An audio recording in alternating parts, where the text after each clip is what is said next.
a sua valia em dinheiro. Porém Nabote disse a Acabe: guarda-me o Senhor de que eu te dê a herança de meus pais. Então Acabe veio, ó a situação agora. Então Acabe veio ver essa atitude, se não está acontecendo isso. Então Nabote veio desgostoso, indignado à sua casa, por causa da palavra de Nabote, o jezreelita, que lhe falara dizendo: não te darei a herança de meus pais. E deitou-se na sua cama e voltou o rosto e não comeu pão. Oh, coitadinho, né? Coitadinho. Olha, o homem, tem homens que agem dessa forma. Quando chega na hora difícil, na hora de resolver um negócio, ele se tranca, chora, vai deitar, não quer comer, fica depressivo, para chamar a atenção da mulher, para chamar a atenção dos outros para ele. Isso é não ser homem, é falha na hombridade. Foi o que aconteceu com ele. E aí, olha, por causa disso, a mulher teve que tomar um. Versículo 5 diz: porém, vindo a ele Jezabel, sua mulher, lhe disse: que aqui está desgostoso o teu espírito e não comes pão? O que está acontecendo? Ele chamou atenção, e ela viu, e ela então tomou as dores. Versículo 6: e ele lhe disse: porque falei a Nabote jezreelita, e lhe disse: dá-me a tua vinha por dinheiro, ou se te apraz, darei uma vinha em outro lugar. Porém ele disse: não te darei a minha vinha. Então Jezabel, sua mulher, lhe disse: governas tu agora no reino de Israel? Ei, você não é o rei? Quantas vezes tua mulher já disse: ei, quem é o cabeça aqui, não é você? Se já aconteceu, então você parece com isso aqui. Oh, você não vai resolver o problema do filho? O filho está aprontando, então você não vai resolver? Não, isso é com você, que fica em casa o tempo todo. Não. Quem é o dono? Quem é o cabeça aqui da casa? E aí, Jezabel falou: quem é esse? Que governa o rei de Israel? Levanta, come pão e alegra-se o teu coração, e te darei a vinha de Nabote, o jezreelita. Olha aqui, eu te darei. Você não consegue? Você não tem peito? Você não tem palavra? Você não tem... pode deixar comigo. Eu vou lá e vou fazer do meu jeito e vou te dar a vinha. É isso que você quer? Eu vou te dar. E olha, foi uma tragédia. Essa família foi uma tragédia. Ela acabou sendo lançada de um prédio e morreu lá esbagaçada. Os cachorros comeram a carne dela. Acabe se disfarçou numa guerra para disfarçar, mas ele foi atingido e morreu. Foi uma tragédia. Por quê? O homem deixou o seu papel, deixou de exercer o seu papel. A mulher então entra na cena. Entra em cena porque o homem não exerceu. E aí as coisas vão erradas. Sabe por que hoje está tão difícil a vida cristã, está tão difícil também, até mesmo na área financeira e na área sexual? Porque o homem deixou de exercer o seu papel e coloca na mão da mulher para fazer as coisas. Não é que elas não conseguem, porque Deus não colocou elas para resolver. Deus não colocou elas para fazer esse papel. Então é por isso que nós estamos aqui hoje. É para nós descobrirmos, soprar aí as brasas, para nós sairmos daqui hoje batendo no peito e dizer: eu sou responsável pela minha família, eu sou responsável pelos meus negócios, eu sou responsável pelo sacerdócio do meu lar, enfim, todas as áreas. E aí nós convidamos uma pessoa que trabalha muito bem nessa área, já é muito conhecido nosso, pastor Rodrigo. Ele ministra aulas também, e hoje ele vai estar falando para nós dentro desse assunto. Ele vai estar aí abordando e nos ajudando a entender melhor o nosso papel. Por isso, pastor Rodrigo, esteja na liberdade. Conhecemos a família dele, já foram em casa, já comemos juntos, já andamos um tempo juntos, pode vir. Já ministrou aqui, já ministrou no Parque América. Então, é um homem de confiança que nós, às vezes, né, não que não haja outro, tem muitos outros que poderiam estar falando, mas não é sempre bom alguém que não te conhece, né, não sabe quem você é, para estar falando com você e comigo também. Então, eu estou preparado e pronto para receber hoje o que Deus tem para mim. A porção dele para mim hoje, eu não vou abrir mão, eu vou receber também. Amém? Fique na liberdade, meu querido. O Senhor é contigo.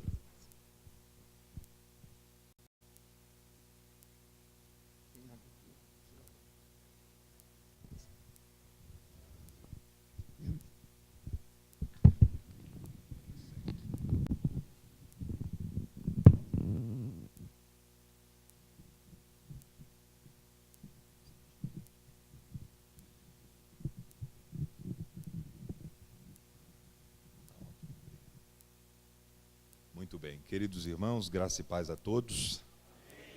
Para nós é uma grande alegria, é um privilégio imenso retornar a essa casa para, desta feita também, falarmos sobre um assunto tão relevante e importante para toda a igreja e especificamente, em se tratando de um encontro de homens, para o público masculino, para os homens de Deus. Tem homem de Deus aí ou não? Muito bem. Tem que ser homem de Deus, porque só homem ainda também não é suficiente. Para tanto, eu gostaria de ler, para basearmos a nossa fala, um texto bíblico, para não fugirmos da nossa tradição, que se encontra no livro de Jó. Talvez este um dos personagens mais relevantes e importantes das Escrituras no que diz respeito a exemplo de homem de Deus. Capítulo 1. Enquanto você encontra, eu quero louvar a Deus pela vida dos amigos, companheiros aqui, querido pastor Rui, pastor dessa respectiva igreja. Que Deus abençoe o senhor mais uma vez. É sempre uma alegria estar aqui, retornar a essa casa. Ao senhor, a sua família, seu ministério, o senhor prospere cada vez mais. Amém? Querido pastor Disteu, também que está aqui, prazer revê-lo. Deus abençoe o senhor, o seu ministério, a sua família, e que o senhor continue lhe dando graça, no nome de Jesus. Meu amigo, pastor Kleber, já de muitas datas, queridão, amigão, irmãozão do coração, Deus abençoe sua vida, meu amigo, no nome de Jesus. Você sabe que você mora no nosso coração, já é da família, né? No nome do Senhor, que seja a bênção de Deus sobre ti. Muito bem, todos acharam aí?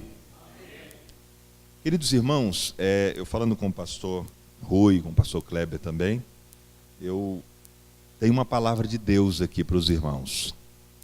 Nós vamos rasgar o verbo aqui, pode ser? Aproveitar que a gente está só em homens e a gente pode falar algumas coisinhas mais interessantes. Pode ser? Amém? Vamos lá, vamos pela Bíblia. Diz assim, capítulo 1 de Jó, versículo 1. Havia um homem na terra de Uz, cujo nome era Jó. E este era homem sincero, reto, temente a Deus e desviava-se do mal.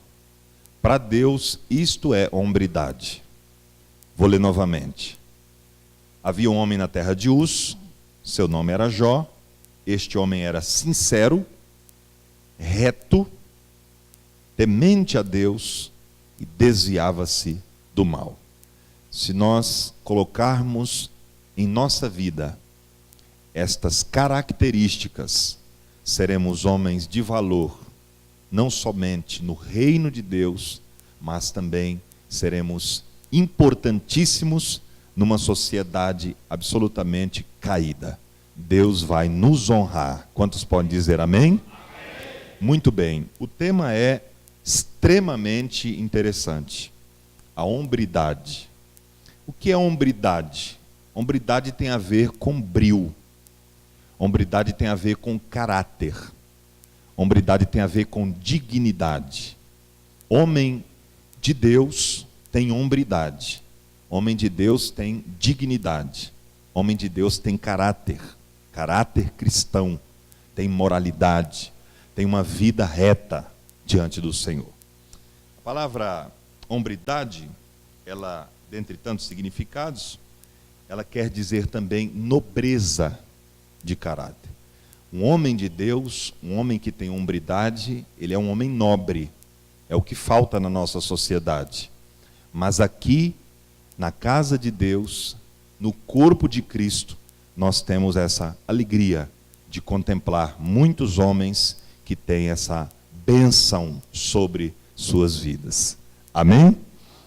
Muito bem. Em primeiro lugar, vamos começar a falar aqui o que importa.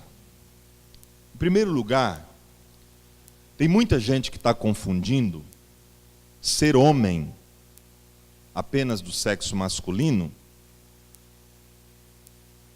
do que ser um homem de Deus. Uma coisa é você ser um homem do sexo masculino. Outra coisa é você ser um homem por decisão. Porque homem do sexo masculino, qualquer um é. Basta nascer assim e receber essa carga genética. Mas homem com hombridade é decisão nossa, minha e sua. Imagine se alguém chegasse para você um dia e tivesse a ousadia de apontar o dedo em riste no seu nariz e dizer para você assim: você é um banana. Qual seria a sua atitude? Não responda, apenas pense. Mexeria com o seu ego, sim ou não? Mexeria com a sua masculinidade, sim ou não? Te deixaria irado, sim ou não? Sim. Pois é, mas é isso o que a sociedade tem feito na cara de muitos de nós. É isso que o diabo tem feito na cara de muitos de nós. Não podemos admitir que isso aconteça. Ser homem com hombridade é decisão. E se é decisão, implica no que a Bíblia nos ensina, que nós somos seres que possuem liberdade. Notem isso, isso é muito interessante. Não sei se você já notou, mas dentro de toda a criação divina, os únicos seres vivos que possuem liberdade de escolha, somos nós, seres humanos. Diga amém. Nenhum outro ser vivo possui essa capacidade, que eu chamo de presente divino, que eu chamo de dom de Deus, que eu chamo de dádiva dos céus. Esta capacidade que Deus nos concede é algo extremamente interessante, importante, porque qualquer um ser vivo desta terra, comparado a nós, ficam inferiorizados nesse sentido, porque somente nós, seres humanos, temos liberdade de fato, de direito. Quem entendeu, diga amém. Mas, pastor, quando a gente observa, por exemplo, um pássaro a voar livremente para onde ele quer, não dá a impressão que eu, que tenho que acordar 4 horas da manhã, tenho que ralar duro o mês inteiro para poder trazer o sustento para minha casa, não dá a impressão que é ele quem tem liberdade e eu que sou escravo? Dá impressão, mas é apenas impressão, porque ele não pode fazer diferente, você pode. Um gato não pode acordar de manhã e dizer: hoje eu vou latir. Cansei de ser gato, hoje eu vou latir. Esse negócio de ser gato não dá muito certo, né? E o contrário também. Cachorro não pode acordar de manhã e falar: hoje eu vou miar. Porque toda vez que eu lato, o pessoal me bate, me manda correr, me chuta, me jogam pedra. Hoje eu vou miar para ver se dá certo. Ele também não tem essa capacidade de escolha. O pássaro não pode deixar de voar. Ele não pode acordar e dizer assim: hoje eu vou caminhar, vou fazer um Cooper, para ver se queima as calorias. Dizem que é bom andar, então eu vou andar. Ele não tem essa capacidade. Por quê? Porque os outros seres, e principalmente os animais, eles são guiados pelos seus instintos. O ser humano tem liberdade de escolher se faz ou não faz. É o único ser vivo que tem a capacidade de dominar os seus próprios instintos. O nome disso é liberdade. Quando a gente faz isso, domina os próprios instintos, a Bíblia chama isso de domínio próprio. E a Bíblia lá na frente vai dizer que, progredindo esse domínio próprio, nós temos outro nome teológico para isso: santificação. Porque o que é a santificação? Se não reprimir os instintos que estão dentro de nós para fazermos a vontade de Deus e agradarmos a Ele. Isto é liberdade em essência. Por isso que todas as vezes que a gente fala de liberdade, a gente traz à tona outro tema que anda juntinho com ela, que é a responsabilidade. Que bem falou aqui o pastor Rui no início da prédica. Responsabilidade. Toda liberdade traz consigo responsabilidade. liberdade. Um grande filósofo francês, que você deve conhecer, chamado Jean-Paul Sartre, ele tem uma frase fantástica num dos seus livros, que é O Existencialismo e o Humanismo, um livrinho fininho assim, muito interessante. Apesar de ateu, ele diz uma grande verdade. O que é que ele diz? Que o homem está condenado a ser livre. Vou repetir. Ele dizia que o homem está condenado à liberdade. O que ele queria dizer com isso? Que por mais que eu me esforce, por mais que eu deseje, por mais que eu queira, eu não consigo deixar de ser livre. Por mais que eu queira não ser livre, eu sou livre. Por mais que eu não queira fazer algo, o ato de não fazê-lo já indica que eu tive a capacidade de escolher não fazer, que poderia fazê-lo. Então a capacidade de não escolher também implica responsabilidade. Porque mesmo se eu disser, não, eu fico isento, eu não escolho nem isso nem aquilo, nem A nem B, escolheu não escolher nem A nem B. Então não tem para onde correr. Então a síndrome de Adão precisa ser destruída da nossa vida. Qual é a síndrome de Adão? Quando eles pecaram, o que é que Deus perguntou? Adão, por que fizeste isso? Olha, foi a mulher. Transferência de responsabilidade. A responsabilidade é nossa. A palavra responsabilidade vem de responder. É a capacidade de responder por si aquilo que foi feito. Aí ela disse, quando Deus pergunta, por que fizeste isso? Ela disse, olha, eu fiz, mas foi a serpente. Mais uma vez, o que é que acontece? O reflexo da atuação do homem como espelho de Deus, espelho da esposa, refletiu na atitude dela. Como ele transferiu a responsabilidade, ela também transferiu. A serpente, e aí, serpente, por que você fez isso? Ela olhou para um lado e para o outro, não teve jeito, fui eu mesmo que fiz, não tem para quem passar a responsabilidade. A responsabilidade é nossa. Eu vi uma pesquisa certa feita e achei algo curioso, que quase 85% dos nossos problemas, os nossos, meus e os seus, são culpa nossa. Quase que 85% dos nossos problemas, a culpa é nossa. Mas pastor, e aí? Porque a gente tem um grande problema, além desses, que é o de culpar e de transferir a responsabilidade para os outros. E principalmente nós que somos cristãos. Principalmente nós que cremos na Bíblia. Porque alguns dizem assim, não, aconteceu isso, mas foi o diabo. Então outros vão dizer, não, foi Deus quem quis. Então a gente sempre está transferindo a responsabilidade. Ou foi Deus, ou foi o diabo. Mas a gente nunca diz, fui eu. A gente nunca diz, a culpa foi minha. Porque esta é uma tradição da igreja, principalmente a igreja pentecostal. Então o povo traz para si aquilo que não era para trazer, e o que é para trazer não traz.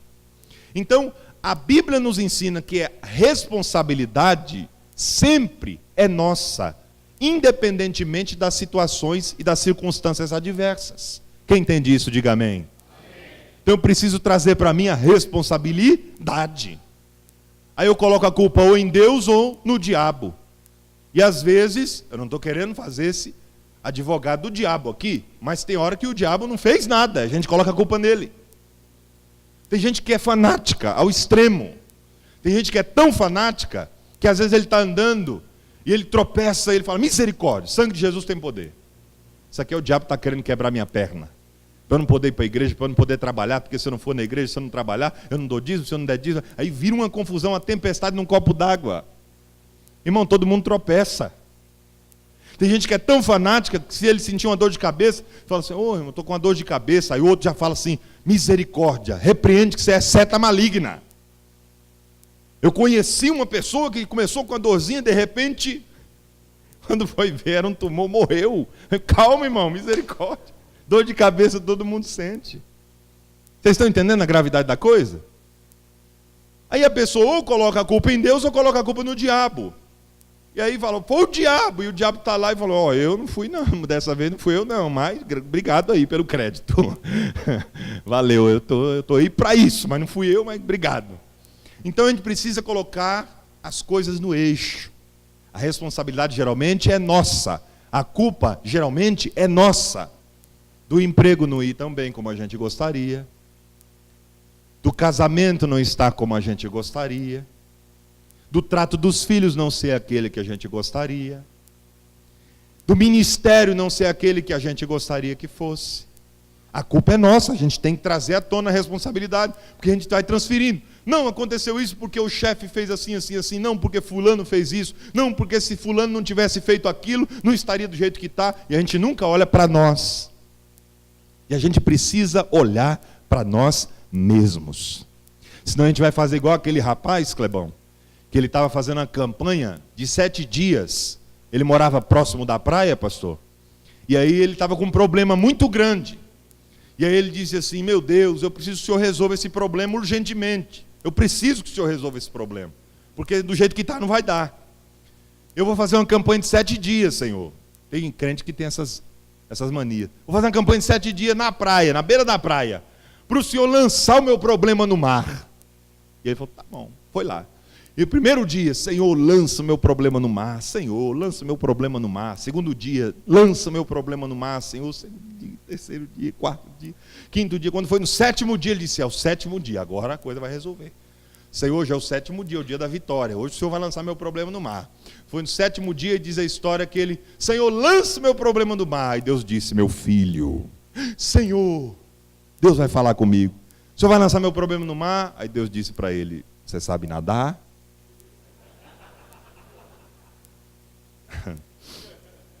Como é que é, Senhor? Pula. O problema é você. Então, às vezes, o problema somos nós. O problema não está em nós, nem conosco. O problema somos nós. E quem tem que fazer a coisa se resolver? Nós mesmos. Porque senão nunca vai ser resolvido. Eu preciso estar atento a essa questão. Porque Deus quer sempre o nosso melhor. Deus criou o homem em várias dimensões para que esse homem fosse abençoado em todas elas. Mas por que o homem não é? A Bíblia diz, de que queixa-se o homem? Queixa-se dos seus próprios pecados, ou seja, dos seus erros de alvo. Porque pecado no grego é amartia, que significa errar o alvo. Então quando eu erro, eu culpo ou a Deus, ou o diabo, ou os outros que estão à minha volta. Mas dificilmente reconheço que foi eu quem errei. E Deus está tratando conosco aqui essa noite. No nome de Jesus, a responsabilidade é nossa. Tomar as rédeas da nossa vida é responsabilidade nossa. Porque Deus quer nos abençoar, mas às vezes nós não queremos ser abençoados. Pastor, que é isso? Quem é que não quer ser abençoado, pastor? Isso é uma loucura, uma heresia. Como é que você vem aqui falar que eu não quero? Você não me conhece, não sabe da minha vida? Eu sei, mas a nossa atitude demonstra o que nós queremos ou não. Quem quer, mostra que quer. Eu aprendi isso na minha vida. Quem quer, mostra que quer. E quem não quer, mostra que não quer. Qual é um dos grandes impedimentos para obter uma vida de bênção? Ser uma pessoa com hombridade abençoada. Qual é um dos grandes impedimentos? A preguiça. Pastor, tem crente preguiçoso? Será? Vai pelas empresas e pergunta para os chefes de crentes se eles trabalham direitinho ou se eles mostram corpo mole. E você vai ter resposta. Aí a pessoa depois vai reclamar. Foi o diabo. Não foi o diabo. Quando eu pastoreava, tinha um irmão que ele era desmantelado demais. Ele chegava atrasado no emprego. Na hora do almoço, ao invés de fazer 1 hora, fazia 2. Saía antes do horário previsto. E enrolava sempre que possível. Aí um dia ele foi convidado a se retirar da empresa. Ou seja, mandado embora no linguagem popular. Foi despedido. Aí, vamos orar. Alguém tem um pedido de oração? Aí o irmão, eu, pastor. O que foi, irmão? Fui mandado embora. É mesmo, irmão? Por quê? O diabo se levantou lá na empresa. Por quê, irmão? Perseguição tremenda só porque eu sou crente. Desmantelado. O diabo era ele mesmo. Ele foi o próprio diabo dele. E ele se autodemitiu sem perceber. Não, porque a pessoa pensa que a vida não dá voltas, mas ela dá. Então eu preciso ver aonde é que eu estou errando e por que as coisas estão acontecendo do jeito que estão acontecendo. Porque a Bíblia diz que a gente planta e colhe o que a gente plantou. Não o que o outro plantou. Não o que o outro semeou. Foi o que eu semeei. Foi o que eu plantei. Conheci um irmão que ele era muito engraçado. E aí, um dia depois do culto, ele me procurou. Disse, pastor, eu preciso conversar contigo. E todo pastor sabe que quando o membro pede para conversar, é coisa séria. É coisa grave, é tribulação. Meu irmão, o que aconteceu dessa vez? Vou lá, vou conversar com ele.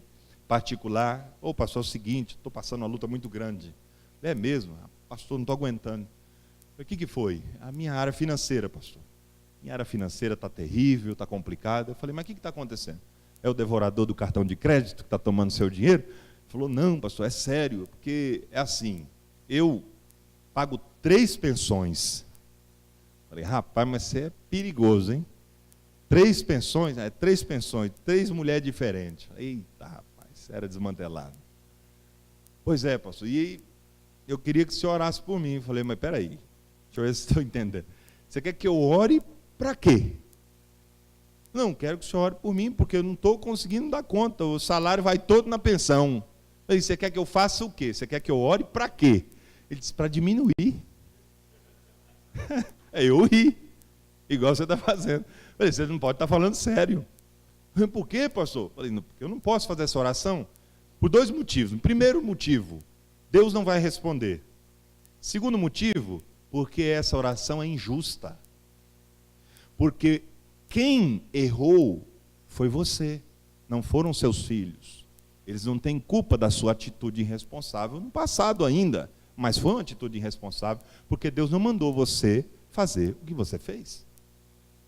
Então, se eu oro para que você diminua, ou para que Deus faça diminuir essa pensão, eu estarei fazendo uma oração injusta contra as crianças, que nada tem a ver com o pecado de vocês. E aí, pastor, como é que faz agora? O que eu posso fazer para quebrar teu galho é orar para Deus te abençoar no teu emprego, seu salário aumentar.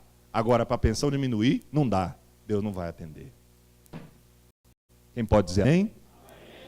Então, a gente acha que a oração vai resolver tudo. Esse é um grande problema da igreja brasileira, principalmente da igreja brasileira. A oração vai resolver tudo. Não, eu preciso de um emprego melhor. Vai orar. Só orar não vai resolver. Pastor, você é incrédulo? Não sou incrédulo, eu sou bíblico. E a Bíblia diz que eu tenho que agir e orar. Orar e agir. Qual um dos grandes defeitos da igreja brasileira? Orar quando tem que agir e agir quando tem que orar. Já percebeu? Às vezes é para agir e a pessoa vai orar. Igual eu encontrei com um rapaz e eu pegava no pé dele para ele estudar. Aí um belo dia eu encontrei com ele e falou, pastor, vou estudar, vou entrar na faculdade. Falei, até que enfim, né? E aí? Vou passar na FUVEST, vou entrar na USP. Falei, eita, rapaz, tá animado, hein? E quanto tempo você está estudando já? Ele falou, como assim, pastor? Falei, como assim o quê? Você acabou de falar que vai entrar na USP, vai passar na FUVEST, vestibular mais concorrido do Brasil. Quanto tempo que você está estudando? Falou, não, pastor, estou fazendo uma campanha de Daniel, 21 dias de jejum e oração no monte. Falei, é? E aí? Eu vou passar, pastor, porque eu sou crente, eu creio. Sabe aquele creio de crente? Que não conhece a Bíblia. Porque se ele conhecesse, ele não falava uma bobagem dessa. Não, pastor, eu creio. Porque a Bíblia diz, a gente é especialista em citar versículo fora do contexto. A Bíblia diz que tudo é possível ao que crê. É verdade. A Bíblia também diz, pastor, que tudo que pedirem em oração, crendo em nome de Jesus, recebereis. Falei, é verdade também. Só que não é nesse contexto seu. Porque em nome de Jesus implica orar segundo a vontade de Jesus. Não colocar o nome de Jesus na frase. Que é o que muita gente pensa. Eu mesmo, quando me converti, ou fui convertido por Deus, perguntei para o pastor da igreja como é que orava. Ele falou, olha, você pede o que você quer, olha só. E no final você fala em nome de Jesus, porque a Bíblia diz que tem que ser em nome de Jesus, senão Deus não atende. Eu pensei que era assim. E aí eu orava, pedia tudo que eu queria, e no final colocava um nome de Jesus lá, como uma espécie de abracadabra espiritual. Como uma espécie de mantra, que é o que muita gente faz. Não resolve. Porque em nome de Jesus significa segundo a vontade de Jesus. Se Jesus estivesse no meu lugar, ele oraria assim? É isso que o texto quer dizer. Ficou triste, né? É para ficar mesmo. É para sair daqui glorificando a Deus. Porque a gente fica nessa. A gente faz algumas orações perigosíssimas. Pastor, existe oração perigosa? Existe. Quando você ora sem saber o que está orando. Quer ver um exemplo? Senhor, faz a tua vontade na minha vida. Aí Deus começa a fazer. Aí você fica triste. Aí Deus começa a fazer. Aí você murmura. Aí Deus começa a fazer. Aí você quer desistir. Por quê? Porque a vontade de Deus não quer a nossa. A Bíblia diz que a vontade de Deus é suprema, superior, sublime, diferente da nossa. Os planos de Deus são os nossos? Sim ou não? Os pensamentos de Deus são os nossos? Logo, a vontade de Deus não é a nossa. Mas a Bíblia diz também que a vontade dele é boa, perfeita e agradável. Então glorifique a Deus por isso. Aí a gente fica nessa, não, porque a oração resolve tudo. Então o rapaz pensou que ele ia orar e ele ia passar no vestibular. Eu acho que ele pensou que na hora da prova ia descer um varão de branco com a lousa dourada e escrever as respostas para ele. Era só isso que ele estava pensando. Sim ou não? Não dá. Então, a oração, é isso que eu quero deixar bem frisado aqui, não vai resolver tudo. Ela complementa a ação, mas não resolve tudo. Se o meu casamento vai mal, a oração vai resolver? Não. A minha atitude vai resolver junto com a oração. Se eu não sou bem-sucedido profissionalmente, a oração vai resolver? Não. A oração é um complemento da minha ação, que vou me especializar, vou me reciclar, o que é que eu preciso aprender, o que é que a minha área pede para que eu cresça. Aí sim Deus vai falar, esse cara quer. E se ele quer, eu vou ajudar ele. Toma a benção. Posso ouvir um amém aí ou não? E a gente fica nessa. E eu acho terrível a atitude que nós temos. Todos nós, às vezes, caímos nessa atitude. Que quando alguém chega diante de nós, a gente quebra o mandamento de Tiago. E alguém conta um problema para nós. Diz, irmão, estou passando isso, aquilo. Estou fazendo isso, olha, está uma situação difícil. Aí aqui a gente olha para a pessoa e fala assim, vamos orar. Já virou um mantra. Já virou uma frase de efeito. Vamos orar. E nem orar a gente ora às vezes. É ou não é? Assume teu pecado também, que eu estou confessando meu publicamente. Que às vezes a gente esquece. É tanta coisa na nossa cabeça, a gente não consegue orar às vezes nem pelos nossos. A gente, meu Deus do céu, o irmão pediu oração, nem lembrei. É ou não é? Mas não é para orar, é para agir. Que às vezes a pessoa chega, irmão, eu estou passando uma luta, eu vou procurar emprego amanhã e eu não tenho dinheiro nem da condução. Aí você olha para a cara dele, irmão, vamos orar. Tira o dinheiro do bolso e não dá para ele, pelo amor de Deus, para ele buscar um emprego. É tão simples, às vezes, a gente não tem atitude. A pessoa pode e deve, e a Bíblia ensina, que comuniquemos as nossas necessidades aos ímpios. É isso que está na Bíblia? Quem são santos? A igreja. Nós aqui, homens de Deus. Se eu tiver uma necessidade, eu posso comunicar ao pastor Kleber, porque ele vai me ajudar, eu tenho certeza disso. Aí dele se não ajudar também. Claro que ele ajuda, já ajudou várias vezes. Então o que acontece?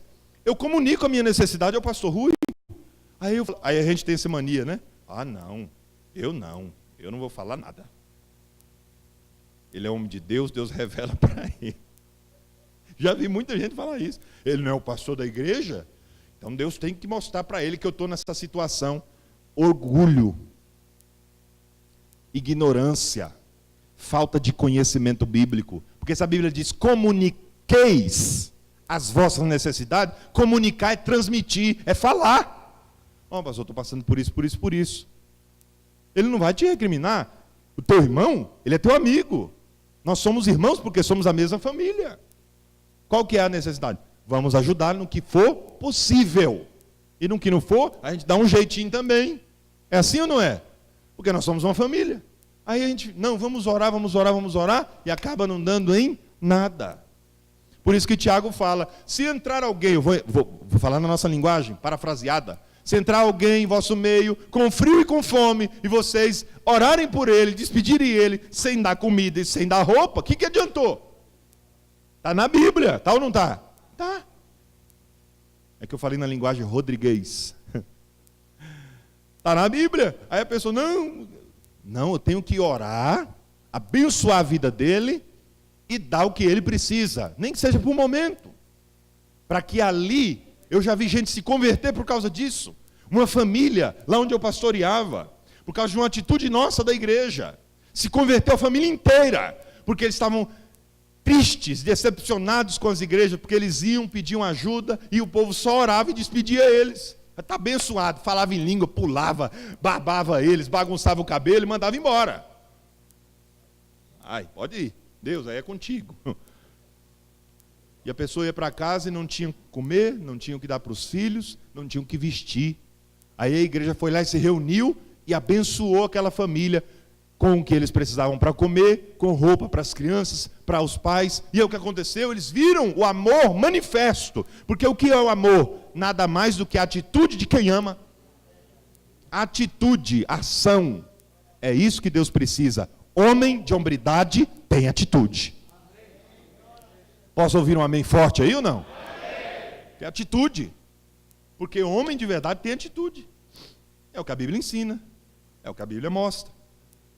Jesus olhou para os discípulos, vários dias no deserto, Jesus pregando e o povo morrendo de fome. O que Jesus olhou para eles e disse? Dá-lhes voz de comer.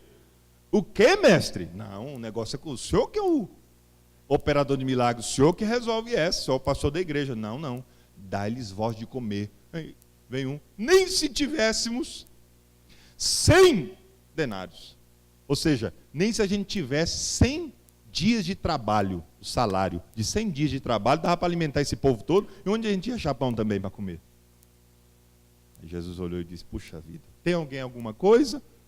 Aí veio um rapaz de atitude, que a Bíblia não dá o nome dele, mas não precisa, porque geralmente os verdadeiros aparecem quando todos desaparecem.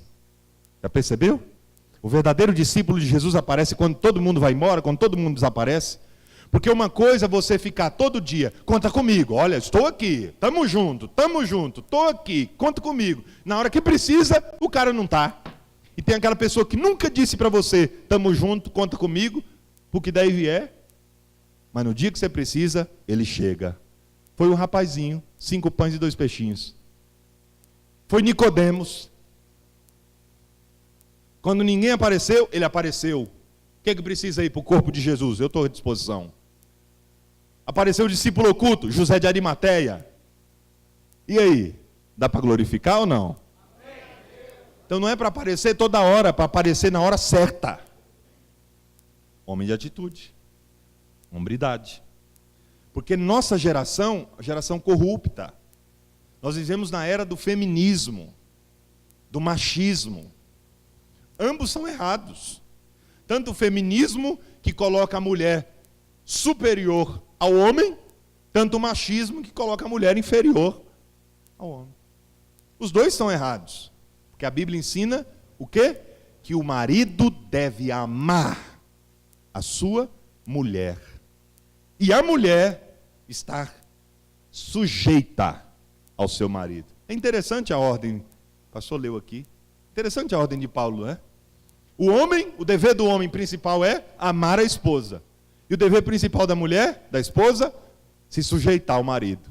Por quê? Porque é mais difícil para o homem amar, assim como é mais difícil para a mulher se sujeitar. É ou não é? Por isso é mandamento. Porque nenhum mandamento é fácil, porque se fosse fácil não precisava mandar. Assim como o amor. Tem gente que acha que amar é sentimento. Eu queria que Deus colocasse amor no meu coração para eu amar fulano que eu não consigo. Não, é decisão. Amor é decisão. Porque se não fosse, não seria mandamento. Como é que Deus vai mandar você amar uma pessoa que você não consegue amar? Porque tem gente que diz assim, eu não consigo amar fulano de tal, Beltrano, eu não consigo amar. Então é porque você não quer amar. Porque se você quisesse, você conseguiria. Porque é mandamento, ame ao teu próximo. Se não é possível cumprir um mandamento, como é que Deus vai mandar um mandamento que não é possível cumprir? É ilógico, sim ou não? Mas é para Deus mostrar que em nós existe uma liberdade. É sobre isso que eu estou falando. E essa liberdade traz sobre nós a responsabilidade. O que é que eu quero para a minha vida profissional? Responsabilidade minha. O que é que eu quero para a minha vida ministerial? Responsabilidade minha. Eu encontrei um jovem, certa feita, e ele disse para mim assim, pastor, Deus disse para mim, através de um profeta, que eu vou ser um dos grandes pregadores do Brasil. Falei, amém. Eu vou pregar nos 4 cantos da terra. Eu disse, glória a Deus. Se eu vou pregar para multidões, eu disse, amém também. Você crê, pastor? Eu disse, creio. Se Deus falou, está falado, né? E você está lendo a Bíblia? Eu disse, não, pastor, não... Negócio de ler não é comigo, não. Espera aí, você disse que Deus vai te levar para você pregar, você vai ser um pregador conhecido e não está lendo?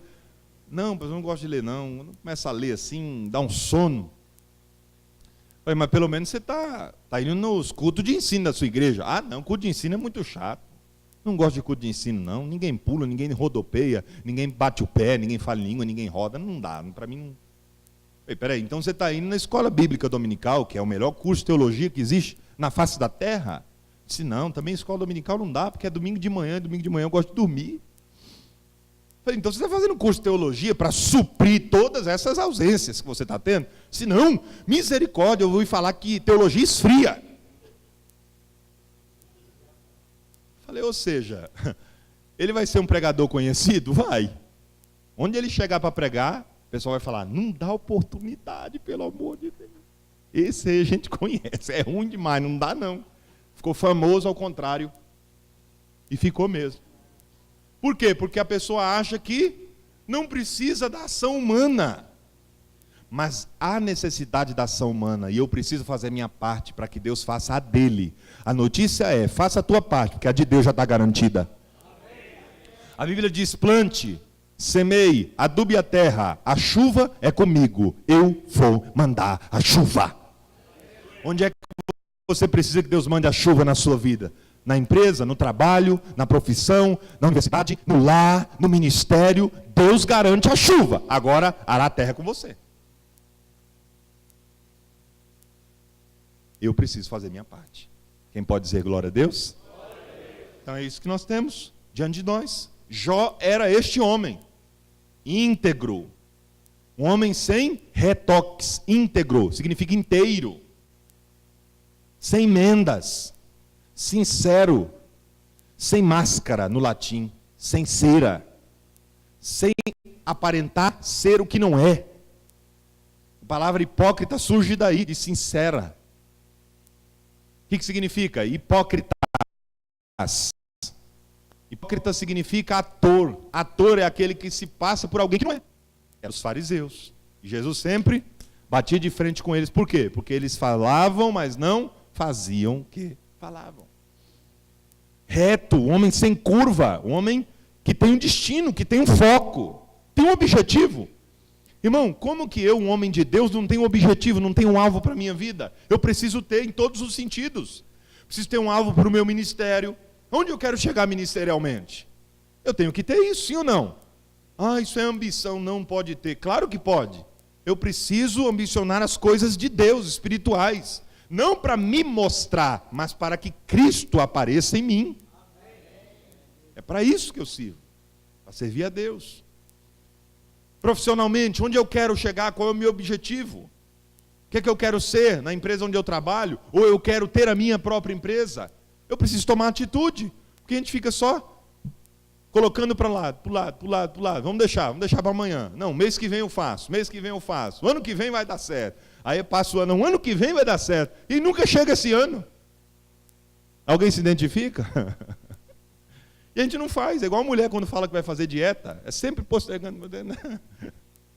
Não, segunda-feira. Aí passa a segunda-feira de quando? 2045.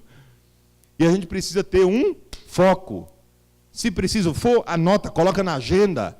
Coloca lá na geladeira, coloca lá na tampa do computador, faz alguma coisa para poder lembrar, ter atitude, hombridade, dignidade, caráter, em todas as áreas, porque a responsabilidade é nossa, e Deus não vai fazer por nós o que nós podemos fazer.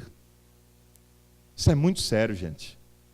Por isso que a Bíblia diz lá em Josué 1, vocês conhecem a Bíblia aqui, tem um pastor que ensina, a Bíblia diz lá em Josué 1, que Deus falou para Josué assim: Josué, arma a tua rede, deita, pega água de coco, fica debaixo da sombra e eu serei contigo.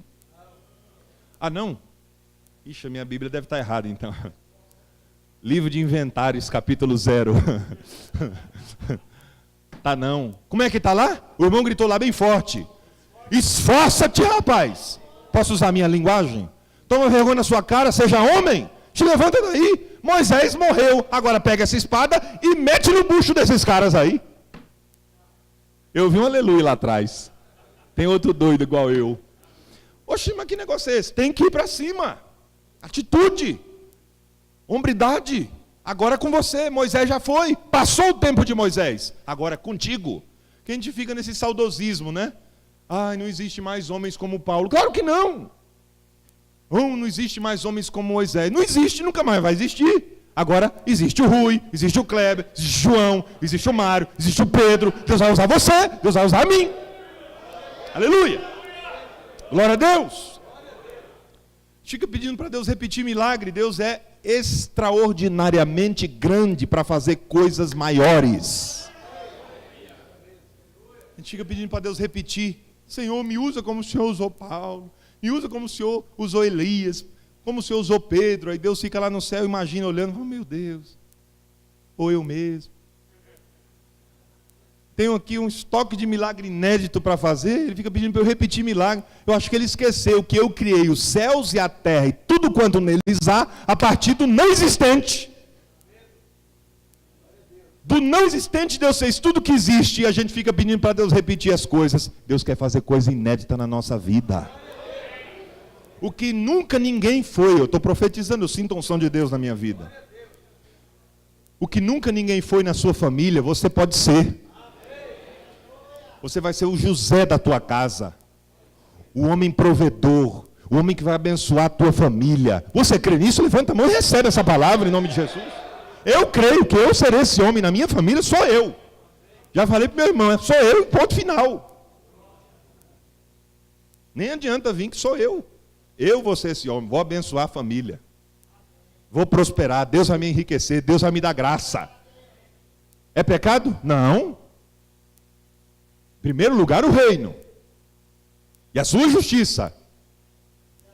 E as outras coisas necessárias Deus vai acrescentar. Mas em primeiro lugar o reino. O foco é o reino, é abençoar o reino. É viver o reino, é estar no reino, é pregar o reino, é ser do reino. O reino mostra isso. Homem de caráter, de hombridade, dignidade. Quem pode dar glória a Deus? Então a responsabilidade traz isso. Porque a liberdade faz a gente ter essa responsabilidade. Porque eu só posso, a Bíblia diz, e cada um será julgado segundo as obras dos outros. Segundo as suas próprias obras. Porque eu não posso trazer uma desculpa para Deus. Se Deus, olha, aquele dia eu pequei, mas a culpa foi dela. A culpa foi dele. Eles incentivaram. E Deus vai falar: mas você foi porque quis. Com Deus não tem conversa fiada.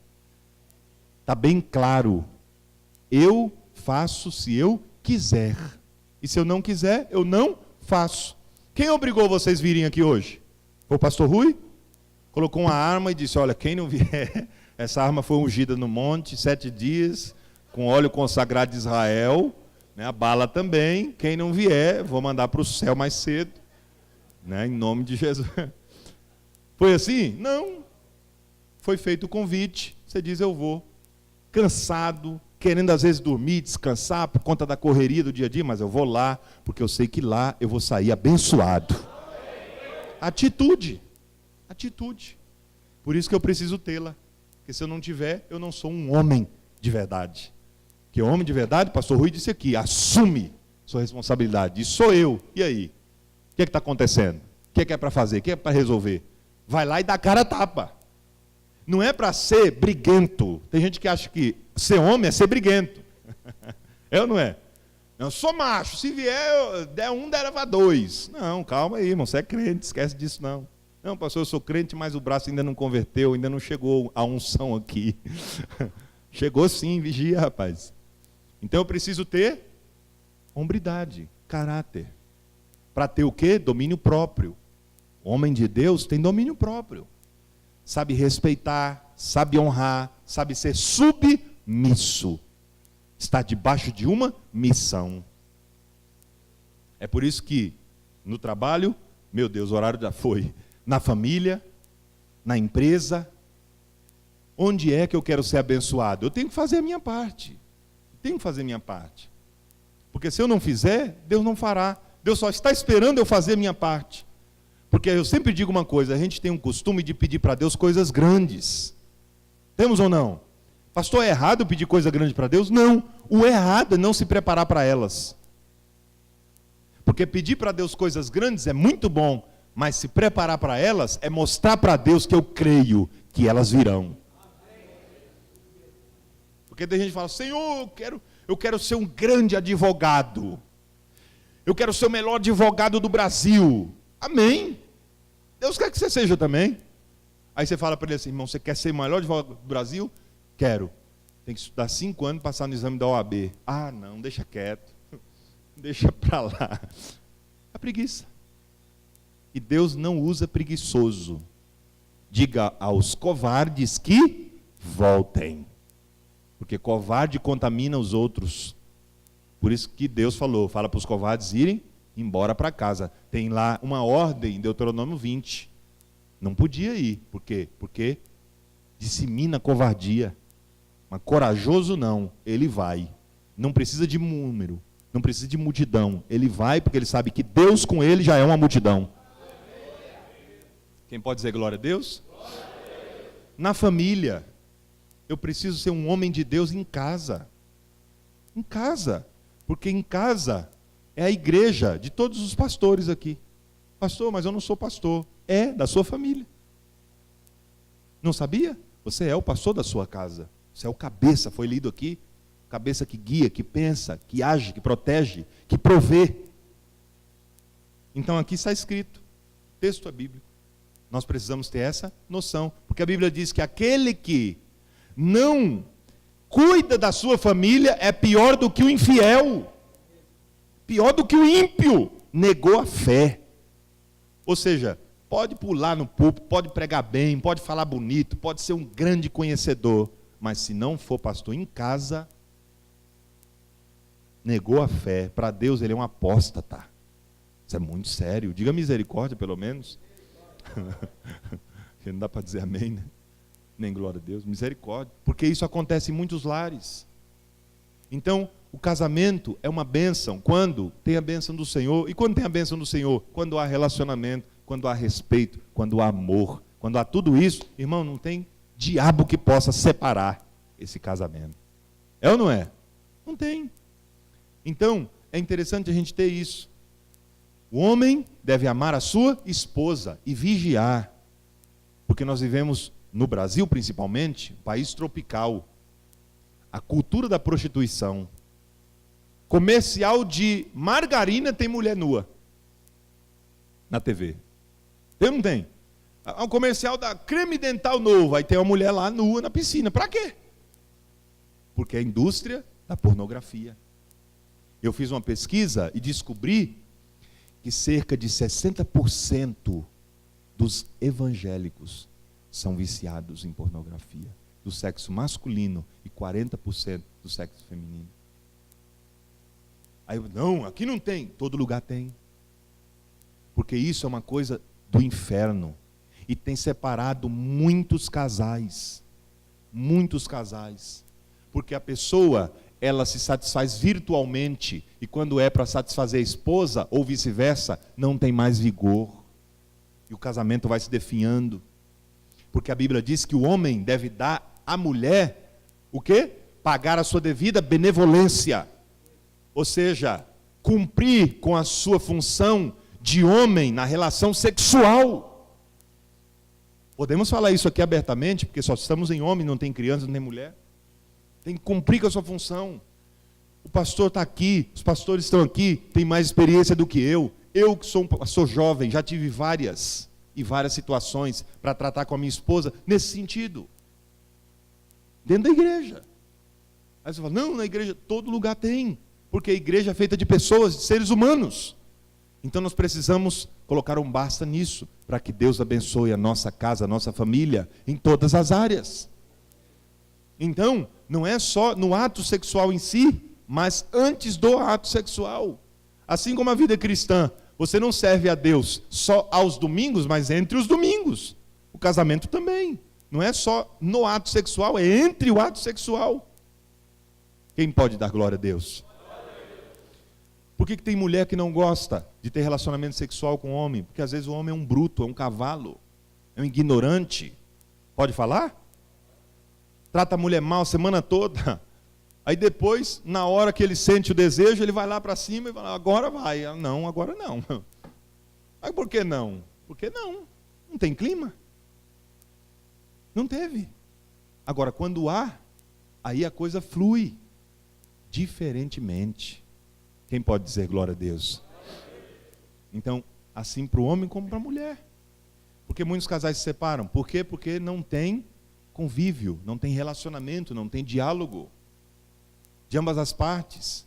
O homem não se cuida, a mulher não se cuida. A gente precisa se cuidar também. A gente coloca a responsabilidade só na coitadinha da mulher. Ela já tem várias. A gente também tem. A gente precisa se cuidar também. Sim ou não? Não corta o cabelo, anda que nem um doido, não escova os dentes, não toma banho. Essa mulher, ela é uma heroína, está com você. Ela é crente demais. É ou não é? Porque se fosse você, não queria você. Então, preciso fazer com que as coisas fluam em todas as áreas. Saber o que está acontecendo para resolver o que está acontecendo. É igual aquela história interessante, já estou finalizando, que eu lembrei aqui agora, que um casal, muitos anos de casamento, mais de 20 anos, aí, um belo dia, o esposo entrou no quarto e a esposa estava fechando uma caixinha de sapato. Aí ele, como todo homem curioso que é, disse, o que é isso aí? Ela falou, isso aqui você não pode saber o que é. Aí pronto, né? Falou que não pode, aí a curiosidade vai matar o gato. Como assim? Não, isso aqui, olha, vamos fazer um trato. Você me ama? Claro que eu te amo. Quantos anos a gente está junto? Ah, mais de 20, então. Você promete para mim que você nunca vai tocar nessa caixa? Tem gente que está dando risada. Aí ele disse, mas como não? Eu queria saber. Não. Promete, você me ama, você não vai tocar nessa caixa. Tá bom, não vou tocar nessa caixa. Então pronto. E ela guardou. Rapaz, esse cara nunca mais conseguiu dormir. Queria saber o que estava lá dentro. Queria saber o que estava lá dentro, queria saber. Aí um belo dia ela saiu, ele falou, é hoje, vou lá. Aí abriu o guarda-roupa, pegou a caixinha de sapato. Quando ele abriu a caixinha de sapato, tinha meia dúzia de ovos e R$3.000. Entendeu nada. O que é isso aqui? Parecendo um trabalho de macumbaria? Meia dúzia de ovos, R$3.000. Aí pronto, aí, se ele estava curioso, aí que ele ficou mais curioso ainda. Aí ela chegou, quando ela chegou, a mulher conhece o marido só de olhar. Quando ela olhou para ele, oi meu amor, tudo bem? Eu não acredito. Você está com cara de... Eu? Que é isso, amor? Você mexeu. Tá bom, eu confesso, eu mexi. Só que é o seguinte, eu estou morrendo aqui, que eu não aguento mais de tanta curiosidade. Conta para mim, me perdoe por eu ter mexido, mas conta para mim, o que é que significa? 6 ovos, 3 mil reais. O que significa aquilo ali? Olha, não era para você ter mexido, mas já que você mexeu, eu vou ter que te contar. Cada vez, quantos anos a gente está casado? 20. Então, cada vez que você pisou na bola comigo durante esses 20 anos, eu pegava um ovo e colocava aqui dentro. Aí ele ficou todo feliz. Ô, meu amor, se você me emociona, né? 20 anos, só pisei na bola com você 6 vezes. Falei, mas quando completava uma dúzia, eu colocava em reais. Tem 3 mil. Quebrou a cara. Então tem hora que é melhor você ficar na sua. Mas o homem precisa ter o quê? Essa sensibilidade de honrar a esposa, de honrar os filhos. A Bíblia diz que os pais não devem irritar os filhos. Tem pai que irrita o filho, tem filho que é terrível, mas tem pai que provoca. Tem mulher que às vezes é complicada por causa do marido. Então a gente precisa entrar em uma comunhão específica com Deus. Para finalizar, outro exemplo lindo que nós temos na Bíblia está em Gênesis 6, 9. Homem de hombridade. Homem que soube agir debaixo da vontade de Deus e assumir sua responsabilidade de homem, de provedor, de protetor, de marido e de pai. Estas são as gerações de Noé. Noé era varão justo e reto. Noé andava com Deus. Olha isso, gente. Um versículo, mas diz muito. Um versículo, mas diz muito. O que ele era? Justo. Só de ser justo já é muito. Numa geração corrompida que ele estava. Reto.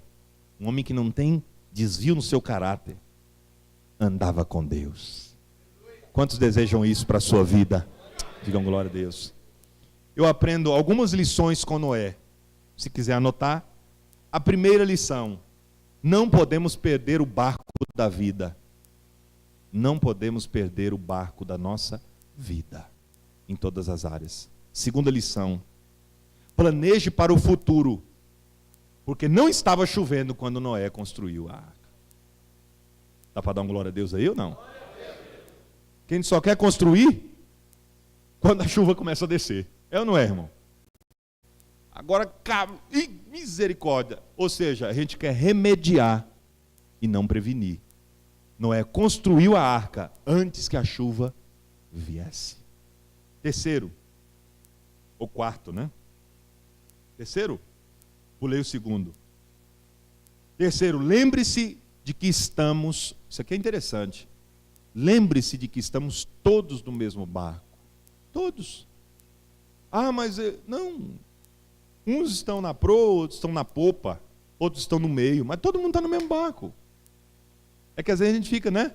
Fulano está mais alto, mas depois ele desce, o outro está para cima. E... Quem pode dizer amém? Está todo mundo no mesmo barco, irmão. Faz a tua parte, Deus vai te abençoar. Quarto, mantenha-se em forma. Mantenha-se em forma. Por quê? Noé começou a fazer tudo aquilo com quantos anos? Quem se lembra? 600 anos. Pastor, será que eu chego lá? Não. Não, irmão. Chega não. Pelo menos nos 60. Está ótimo. Não, pastor, pelo amor de Deus, eu quero passar. Amém, vai passar, claro, estou brincando. Mas mantenha-se em forma. Porque Noé, com certeza, tinha força e vigor para poder fazer aquilo que Deus quis para ele. É outra coisa que a gente não assume responsabilidade. Às vezes, Deus usa o médico como profeta. E a gente não dá ouvido. Por isso que está um monte de gente, crente morrendo no hospital. Por quê? Porque não deu ouvido a quem? A Deus através do médico. Porque a medicina é bênção de Deus ou não? Sim. Evolução da medicina? Sim. Deus cura através da medicina? É lógico, sem dúvida alguma. Tenho vários exemplos disso na minha casa. Comigo mesmo. Deus cura. E Deus cura também através da medicina. Cura. Aí a pessoa está cheia de problemas físicos, saúde está lá embaixo, aí entra no consultório do médico, o médico fala, olha, é o seguinte, ou você para de comer doce, gordura, você vai morrer. Aí o cara, é mesmo, doutor? É. O negócio está feio aqui pro seu lado. O coração está prestes a infartar, o fígado está quase parando. É mesmo, doutor? É. Aí, mas ele é crente. Aí, tudo bem, tudo bem. Aí ele sai, faz a dieta, faça isso, tal, tal, tal. É Deus usando o médico. Aí quando fecha a porta do consultório, ele é crente. Está repreendido em nome de Jesus. Deus é o meu médico dos médicos, ele que vai me... Irmão, isso é ignorância. Passa 2 meses, o cara morre. Aí o pessoal fica, nossa, mas era uma pessoa tão boa, mas era um crente, homem de Deus, por que morreu? Por que Deus permitiu? Deus não permitiu, ele que se matou. A gente coloca a culpa nos outros. 5. Não dê ouvido aos críticos. Só aprende com Noé. Apenas continue fazendo o trabalho que deve ser feito. Porque todo mundo que deu ouvido à crítica e parou, ninguém conhece o seu nome. Mas quem continua, apesar das críticas, é honrado por Deus. É honrado por Deus. É honrado por Deus. Irmão, quantas pessoas nos criticam? E principalmente quem está à frente de trabalhos, seja na empresa, seja na faculdade, seja onde for, na igreja principalmente, vão criticar quem faz. Mas só quem faz é criticado. Quem não faz vai ser criticado do quê? Então todo mundo que faz já tem que saber que vai ser criticado, mas também tem que saber pegar as críticas e transformá-las em bênção para a sua vida. Eu conheci um amigo que o sonho dele era pregar, quando eu ouvi ele pregando a primeira vez, eu era novo convertido, e eu disse para ele, rapaz, como é que você prega desse jeito? Eu queria pregar assim. Ele falou, rapaz, não foi assim. Desde o princípio não foi.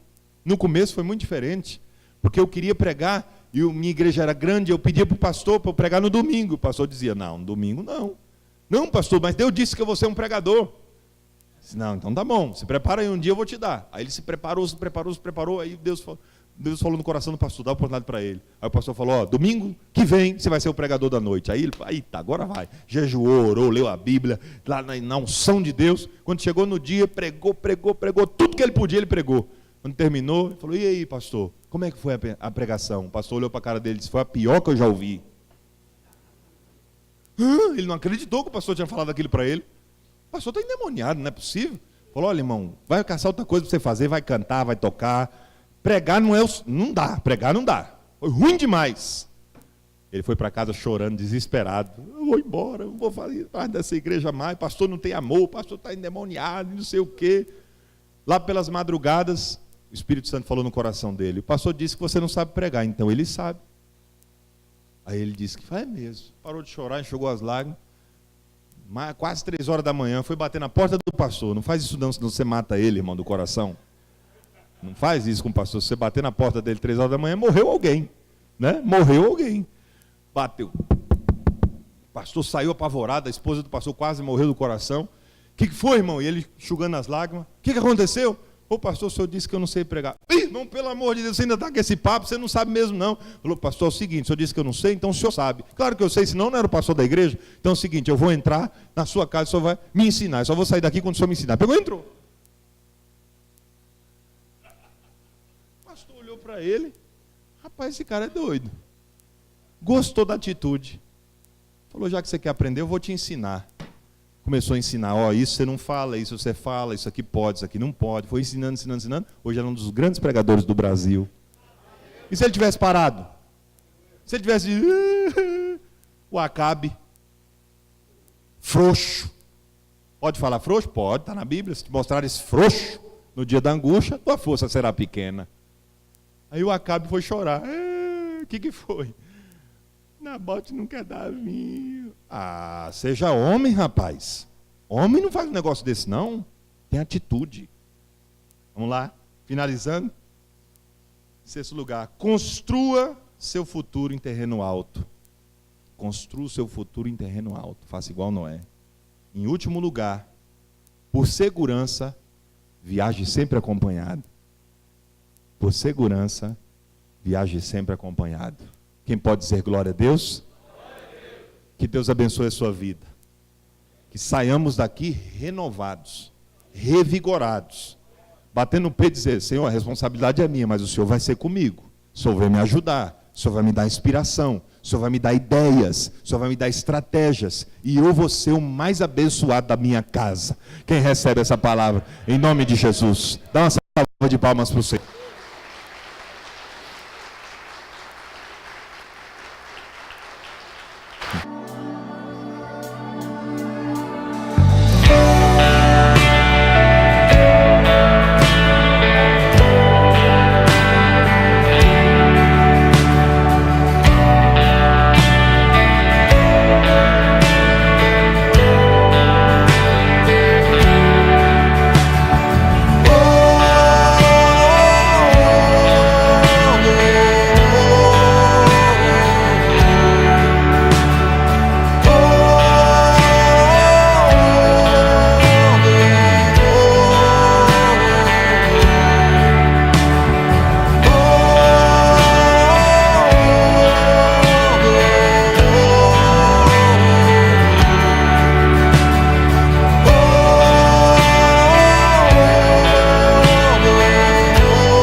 Aqueles que queimam por ti, ainda existem sonhadores usados por ti.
Ousado amor de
pra me encontrar.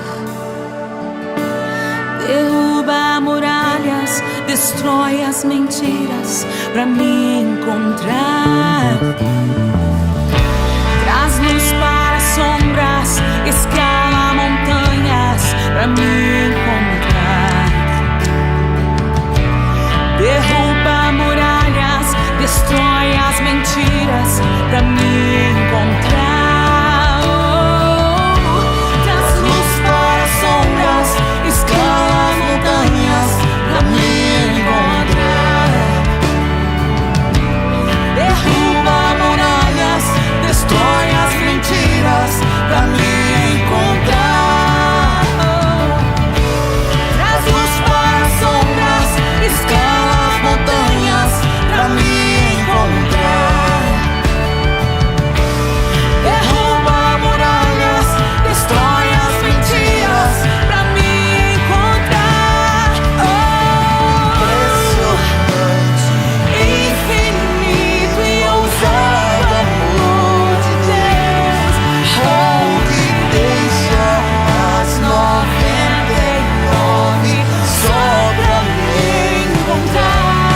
Não posso comprá-lo, nem merecê-lo, mesmo assim se entregou. Impressionante, infinito e ousado amor de Deus.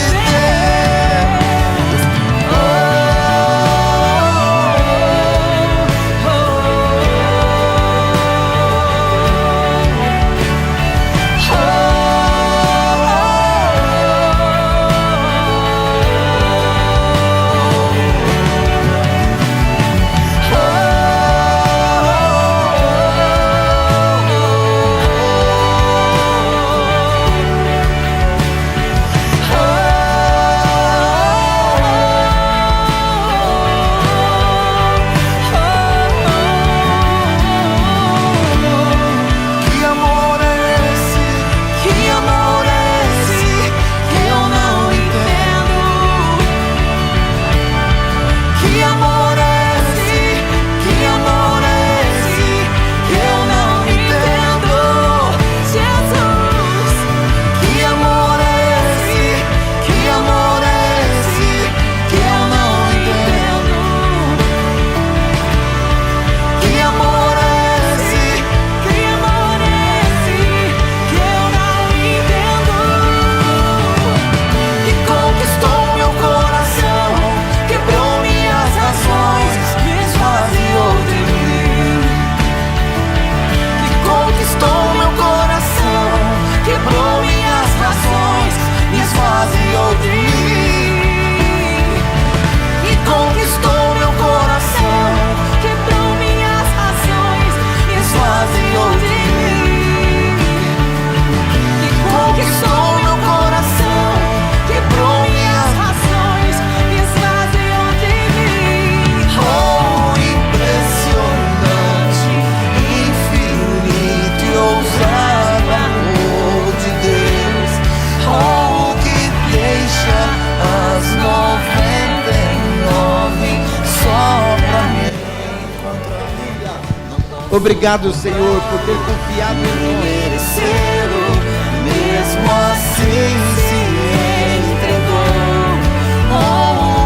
Impressionante, infinito e ousado amor de Deus.